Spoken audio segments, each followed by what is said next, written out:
झालाही नाही आणि होणारही नाही. तो देव म्हणजे एक विष्णू परमात्मा आहे. त्याला जर शरण गेलास नक्की तुझं कल्याण करेल, तुझा उद्धार होईल. हे त्या ऋषीमुनीने त्याला सांगितलं, त्याच्या लक्षात बसलं, म्हणून तुम्हाला शरण आला आणि आता तुमच्या पुढे रडतो. तेव्हा हा वैकुंठ धावत शरण आला, मज प्रत वारंवार कापत रडत, दुःख समस्त सांगितले. श्रीकृष्ण धर्मराजाला म्हणतात, पुरुषोत्तमाच्या ठिकाणी परमात्मा वैकुंठावर निघाला. परमात्मा आहे तरी कुठं हो? एक वेळ मी वैकुंठही नसे, का भानुबिंबीही न दिसे, का योगियाचे मानसे उमर दोन्ही जाय. देव कुठं आहे? जिथं भाव आहे ना तिथं देव आहे. देव वैकुंठात आहे ना. आपली भावना या ठिकाणी त्याच्या भेटीची इच्छा करा. तो वैकुंठात नसून इथं येतो. इथं नसून अनेक अनेक संत समागमामध्ये राहतो. देव कुठं आहे? तर माझे भक्त गाती जेत नारद आम्ही उभातेत. परमात्मा म्हणतो स्वतःच्या मुखानं, जे माझं गायन करतात, जे मला निष्ठेने नामचिंतन करतात, तर मी तरी तया पासी पांडवा, मी हरपला असे दिवसावा. जे तर नामघोष बरवा करती पाय माझा. जे नामचिंतन चांगल्या भावनेनं करतात, बरव्या परीनं करतात, तर तिथं मीच आहे. नाम जे नाम घेतात ना ते मीच आहे, माझंच स्वरूप आहे असं तुम्ही समजा. म्हणून परमात्मा ते मलमास आपल्या वाईट अवगुणाला त्यावेळेस त्यागला आणि त्यागून स्वच्छ अंतकरणानं नामचिंतन करू लागला. म्हणून परमात्मा त्याला भेटलेला आहे. तेने दया आली झनी, परी हे दुःख तुझ वाचोनी, कदान निवटे कोणाचेनी, हे मी मनी जाणत आहे. मग नारद महर्षी म्हणू लागले देवादी देवाला, देवा ह्याने सगळ्यांचं ऐकून तुझं स्मरण केलेलं आहे, तुझी भक्ती उपासना केलेली आहे आणि तूही आता त्याला भेटलेला आहेस. मग आता याच्या मनामध्ये आता काही अज्ञानी भक्त असतात, भावनेने शुद्ध असतात पण अज्ञान असतात. आपले प्रश्नही आपल्याला सांगता येत नाहीत, काय सांगावं हेही कळत नाही, काय म्हणावं आणि काय मागावं हेही कळत नाही. त्यावेळेस संतांनी त्याचं सगळं करावं लागतं. म्हणून नारद महर्षी म्हणतात, हे सगळंच काही त्याला पाहिजे ते त्याला म्हणता येत नाही, ते तुम्हाला म्हणू शकत नाही, तरी मी त्याच्या वतीनं मीच तुम्हाला म्हणतो. कारण का संताने सरिता केलो तशा परी, चंदनाने बोरी व्यापी आल्या. म्हणजे संतानं सर्त केलं त्याला, संतानं हातामध्ये धरलं त्याला, म्हणून ईश्वर प्राप्त झाला. तरी संतच त्याच्याबद्दल बोलतात आणि त्याची काय अपेक्षा आहे ते देवाकडून पूर्ण करून घेतात. आणि मी तुझा आश्रित म्हणून निराश्रित राहसी, हाती धरून तव चरणी आणिला शरण, करी रक्षण दयाळा. बघा बघा, नारदाने हातात धरलेलं आहे, नारदाने संतांनी हातात धरलेलं आहे आणि संतांना हातात धरल्यामुळं परमात्म्याला त्याचा उद्धार करावाच लागतो. कारण का परमात्मा तर त्या संताचं सर्व काही करतो आणि ह्या भक्ताचा उद्धार का करत नाही. म्हणून नारद महर्षीने हाताला धरलं, म्हणून तुझ्याकडं आणलेलं आहे. म्हणून याची मनोकामना, याची जी भावना, याचं जे दुःख तुझ्याशिवाय या त्रिलोक्यात कोणी निवारण करणार नाही परमात्मा. म्हणून तुम्ही या माझ्या वतीनं या शरणांगताचा उद्धार करा, ही मला माझी सुद्धा तुम्हाला विनंती आहे. तू पर दुःखा सहनशील, अनाथ नाथ दीन दयाळ, ऐसे बोलती वेद सकळ, तेची सफल करी आता. शहाणे लोक मागतात आणि मागतात पण ते मला देच म्हणून कसंही म्हणत नाही. बाबा तुमचं काय नाव आहे? तुमचं अनाथाचा नाथ नारायण, दीनानाथ, अनाथनाथ, असं सगळ्या भक्ताचं शरणांगता वज्रपंजर हे तुमचे सगळे बिरीद आहेत. सगळे तुमच्या नावानं वेदशास्त्र घाई देतात, सगळे मोठेपणा वर्णन करतात. त्या मोठेपणाच्या वर्णनामध्ये आम्ही सामील झालोत आणि तुम्हाला शरण आलोत. मग तुमचं नाव तुम्हाला सांभाळायचं असलं, तुमचा मोठेपणा तुम्हाला सांभाळायचं असलं तर या गरिबाचा उद्धार करा. नसता तुमच्या नावाला आळा घाला. काय करा, तुम्ही अनाथनाथ म्हणू नका. कळले तुझे देव पण आता सांडी ब्रीद दिनानाथा. भक्त भेट नाही देवाला, भक्त भांडतात देवा. देवा तुला जर देवपणा सांभाळायचा असला तर याचा उद्धार कर, आणि तुला जर देव म्हणून घ्यायचं नसलं तर होऊ दे ह्याचं जसं व्हायचंय तसं. असं नारद महर्षी पुरुषोत्तमाला विष्णूला म्हणून तव चरणी शरण येई तयासी दुःख कदा न होई ऐसे विद्वान बोलती तेही मिथ्या काही करू नको. अरे बाबा देवा काय आहे गीतेमध्ये म्हणले ना की अनन्यासी अंतो माम नित्ययुक्ता उपासते. जे अनन्य मला शरण, जो मज होय अनन्य शरण, तयाचे निवारी मी जन्म मरण. या लागी शरणांगताशी शरण मीची एक. असं शास्त्रानं सांगितलं, संतानं सांगितलं, वेदानं सांगितलं, स्वतः तुझ्या तोंडानं सुद्धा तू म्हणून गेलास. मग ह्या सगळ्याच गोष्टीचं मागलं मोरलं ध्यान करा, आणि ध्यान करून आम्ही काय म्हणतो याच्याबद्दल तुम्ही लक्ष करा, आणि लक्ष करून या भक्ताचा उद्धार करा. उद्धार तरी करा, नसता तुमचं नाव तरी हे त्या ठिकाणी लोकाला सांगा की आमचं नाव नाही रे बाबा, या नावानं हाक मारू नका म्हणून आम्ही सांगणार आहेत. असं नारद महर्षी देवाला भांडू लागले. आणि मजसाठीही भगवंता याचे दुःख निर्शी आता. अन्य काज टाकून सर्वता यासी घेऊनी आलो असे. नारद महर्षी स्वतः म्हणतात, नारद महर्षी देवा मी जबाबदार आहे, याचा मी जबाबदार आहे. माझ्यासाठी तुला याचा उद्धार करावाच लागणार आहे. कारण का मी त्याला आणलेलं आहे, मी माझ्या भरोशानं आणलेलं आहे, मी त्याला खात्री दिलेली आहे तुझी.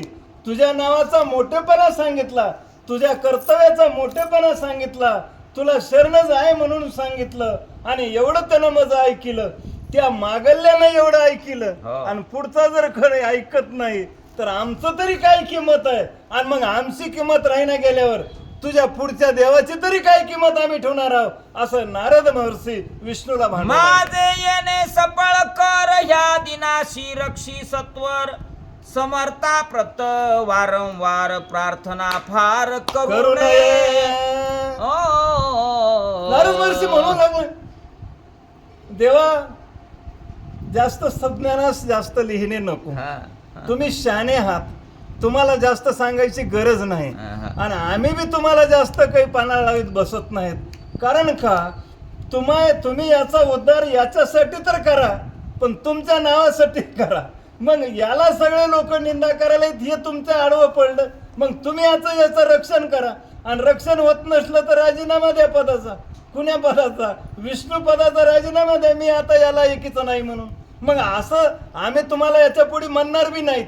तुमचं तुम्ही विचार करा, आणि काय करायचंय ते ठरवा.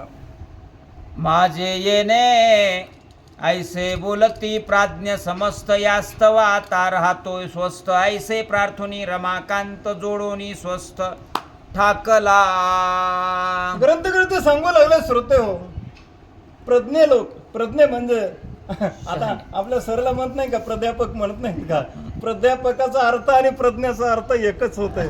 कसं होतंय की प्रज्ञ म्हणजे स्वतः जाणून घेतो, स्वतः ज्ञानरूप आहे, आणि दुसऱ्यालाही ज्ञानी बनवतो. त्याला प्रज्ञाशील करू ना कुठं कुठं लिहिलेलं असतं. कारण का स्वतः शहाणा आहे, आणि स्वतः वागतोय बी, आणि दुसऱ्यालाही शिकवतो, त्यालाही ज्ञानी करतो. त्याला प्रज्ञ म्हणतात. किंवा त्या ठिकाणी त्यावेळेस असताना अनेक आता बदल झाला भाषामध्ये, तसं प्राध्यापक म्हणतात. असं जी स्थिती आहे ती स्थिती प्रज्ञावंत लोकांनं याला सांगितलं. म्हणून शाने लोक आताही तुझ्या पुढे आहेत, मी बी त्यातलाच आहे, आणि मी तुझी विनंती करतो, तुम्ही याचा उद्धार करावा लागतो. तो भगवान परिपूर्णतम किशोर मूर्ती पुरुषोत्तम विष्णू समने गात्वा उत्तम आजी कर्म केले सा. अहो त्या ठिकाणी म्हणू लागले भगवान, तुम्ही ऐका, आज याने काय केलेलं आहे, उत्तम कर्म केलेलं आहे.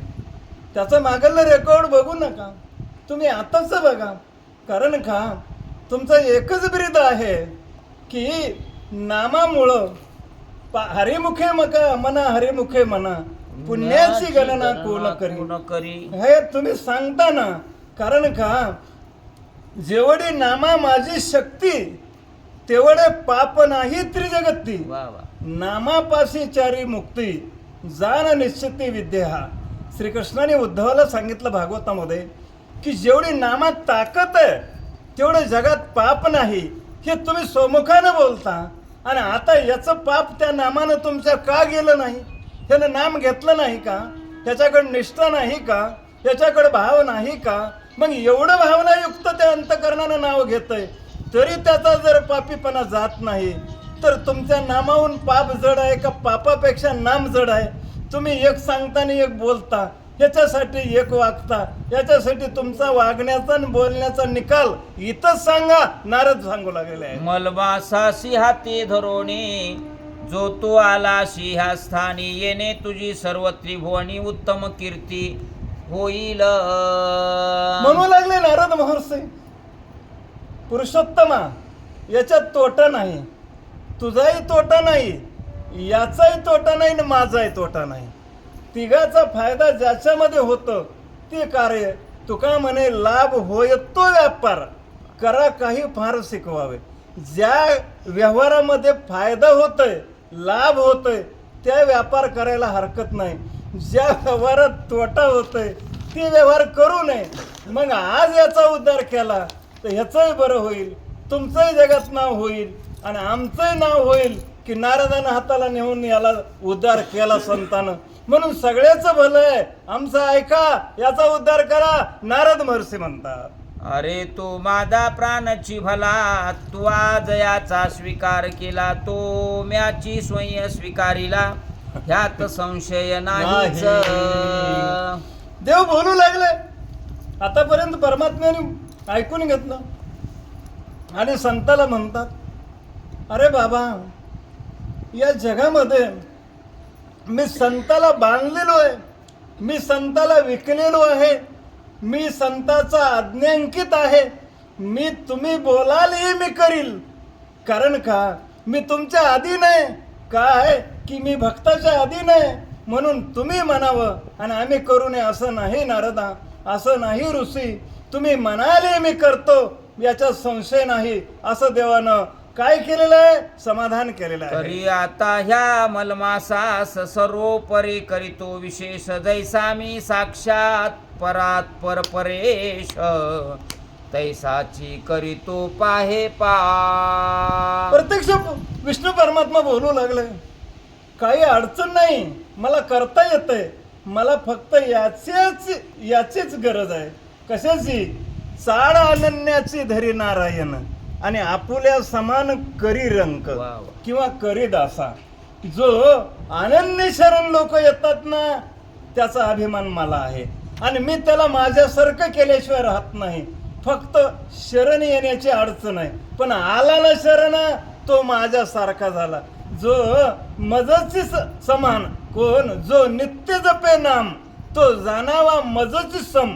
कारण माझ्यासारखाच तो झाला, मी माझ्यासारखंच महत्व त्याला देतो. हे नारदाला विष्णू परमात्मा म्हणतात. कीर्ती दया शांती औदार्य, पराक्रम बुद्धी तुष्टी धैर्य, ज्ञान वैराग्य कांती ऐश्वर्य, इत्यादी नाना मद्गुण जे. परमात्मा म्हणू लागले, तृप्ती म्हणजे माझ्या जीवनात समाधान झालं. कडे सगळ्याच बाजूनं माझं समाधान झालं. प्रपंचिक समाधान झालं, परमार्थिक समाधान झालं, या सगळ्याच गोष्टीचं समाधान. पुन्हा त्याच्यामध्ये दया, पुन्हा शांती, हे सगळे माझे जे गुण आहेत, हे माझे गुण त्याला मी आधी देऊन टाकतो, त्याला सुखी करतो. काय परमात्म्याचे गुण आहेत? ऐश्वर्य आहे, स्त्री औदार्य आहे, ज्ञान आणि वैराग्य आहे. वा वा.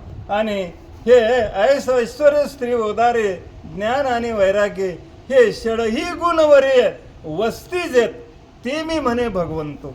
कारण का हे 6 गुण जिथं आहेत तिथं ते भगवंतच आहे. ते मी माझ्याजवळ आहेत, मी भगवंत नाही. भक्ताजवळ आहे तोच भगवंत आहे, माझंच पद त्याला देतो असं परमात्मा. मी जैसा पुरुषोत्तम लोक प्रख्यात आहे उत्तम, तैसाची हाही प्रसिद्ध परम मासोत्तम होईल. म्हणू लागले त्यावेळेस विष्णू परमात्मा, जसं लोक मला पुरुषोत्तम या नावानं हाक मारतात, तसं याचंही नाव मी पुरुषोत्तमच ठेवतो. याच्यात भेदच नको. आता माझंच नाव तुला देतो, माझी खुर्चीच तुला देतो. कोणती? की माझं नाव पुरुषोत्तम आहे. पुरुषा माझे पुरुषोत्तम. परमात्म्याने स्वतः पुरुषाचा अवतार घेतल्यामुळं तो उत्तम पुरुष आहे. तसं तुलाही नाम मी उत्तम पुरुषोत्तम देतो. कशाचं? की या मासाचं. मग या महिन्यामध्ये जे लोक कोणतंही चांगलं कर्म करतील ते उत्तम कर्म होईल. उत्तम पुरुष कशामुळे म्हणतात? सगळं उत्तम वागणं, उत्तम बोलणं, उत्तम सगळं चलणं, ह्या सगळ्याच गोष्टी उत्तम असतात म्हणून त्याला उत्तम म्हणतात. तसं तुलाही लोक उत्तम पुरुषोत्तम म्हणतात. कशामुळं? सगळे कामं तुझ्यात केले, यशस्वी होतील, फलद्रूप होतील म्हणून तुला आजपासून नावच माझं म्हणून. मज माझी जे गुण वसत ते सर्व यास दिले असत, आणि पुरुषोत्तम ऐसे वेदांत मन्नाम विख्यात आहे जे. देवादिदेव म्हणू लागले, माझ्यामध्ये जे गुण आहेत ना हे सर्व गुण तुला देऊन टाकले. मग सर्व गुण तुला दिल्यानंतर वेदांत शास्त्राचं मत आहे. काय आहे? की वेदविंद जरी झाला माते नेनता वाया गेला, कनु सांडोनी उपनीला कोंडा जैसा. जसा वेदांतवादी जरी झाला तर आचारानं बद्ध असल तर त्यानं काही नाही, पाकडलं म्हणजे ज्वारी सुपामध्ये आणि भुसकट घेतलं आणि दाणे सगळे देऊन टाकले बाहेर टाकून. तसं याचं उलटं झालं नाही. याने काय केलं? वारयाची या धारसा का नुरेची जैसा कोंडा जैसा का कणाचा अपेसा राशी वाजोडे. यानं काय केलं? वाऱ्याच्या धारावर खळं चालू केलं आणि आपली रास निवडली आणि भुसकट बाजूला सारलं. तसं याच्या जीवनामध्ये सगळे उत्तम गुण जवळ घेतले आणि वाईट गुण उधळून टाकले, निरर्थक मानले. आता हाही उत्तम पुरुष झालेला आहे, याच्यात माझ्यात भेद नाही. तेही तव संतोषा करिता यासी म्या अर्पिले रमाकांता, आणि मीच ह्या मासाचा आता स्वामी सर्वता झालो असे. हो म्हणून मग परमात्म्याला मी प्रार्थना केली, विष्णू परमात्मा प्रसन्न झाले आणि आता मात्र सगळेचा मालक तूच. आता काय तुका म्हणे आले समर्थाच्या मना, तरी होय राहणार रंक त्याचा. काय सांगा? आले देवाजीच्या मना, येथे कोणाचे चालले ना. परमात्म्याने हातात धरला. परमात्म्याने हातात धरल्यानंतर हे 12 महिने त्या 13 महिन्याला लांब टाकीत होते. तुझं काम नाही, आमच्यात मिसळणूक म्हणत होते. पण आता सांगितलं त्या 12 महिन्याला, 12 महिने हो हे तुमचा मालक राहील, हे तुमचा मालक, आणि ह्यानं सांगितलेलं तुम्हाला ऐकावं लागेल. आता बघा की हो, हे मालक होते, आता हा मालक झाला आणि हे सेवक झाले. परमात्म्याचा आदेश आहे, समर्थाची आज्ञा आहे. मग एवढी मोठ्याची आज्ञा कोण काय म्हणले? राजाच्या आज्ञेनं कातड्याचे पैसे चालतात. ज्ञानेश्वरीमध्ये प्रमाण आहे, मला आठवत नाही. राजाची जर आज्ञा झाली तर ते कातड्याचे पैसे चालवावं लागते, त्याला देवघरात नेऊन पूजा करावं लागते. तसं ह्या देवाच्या बोलण्यावर निंदेत त्याचं वंदेत्व झालं आणि सगळे लोक त्याचे दास झाले. सगळे तिथी दास झाल्या, सगळे महिने दास झाले, सगळे वार दास झाले. असं महत्त्व या पुरुषोत्तम मासाला आलं आणि ते तुम्ही ते चरित्र लावलं. तुम्हीही उत्तम आणि आम्हालाही पर्व काळात तुमच्या घेतलं. हेही आमचं जीवन उत्तम अशा प्रकारचं चरित्र आहे. यांच्या नामे विश्व संपूर्ण पवित्र होईल पैदान, हा मम सादृश्य पावून मासाधीप होईल. बाबा याच्या नावानं विश्व पावन होईल. विश्वामध्ये उद्धाराला कारण हा ठरल, याचं नाव कुणं घेतलं तर. म्हणून हे पुरुषोत्तम मास आहे. याच्यात कोणी कर्म चांगलं करील त्याचा उद्धार होईल, थोडं पुण्य केलं तर विशेष पुण्य होईल आणि त्या जीवनामध्ये त्याचे फलद्रुपता निर्माण होईल. अशा सगळ्याच गोष्टी अनुकूल विष्णू परमात्मा. आणि हा सर्व विश्वाला गुण सुपूज्य वंद्याई साभोनी सर्व पूजक जनाचे तत्क्षणी दुःख दारिद्र्य हरील. देवानं अधिकारच दिला. काय अधिकार दिला की म्हणलं एका ठिकाणी तो मोक्षाची सोडी बांधी करी. काय त्याच्या हातातच देऊन टाकलं. कुणाला मोक्ष द्यायचंय का? तुझ्या हातात केली. कुणाला काय सुख द्यायचंय का? तुझ्या हातामध्ये.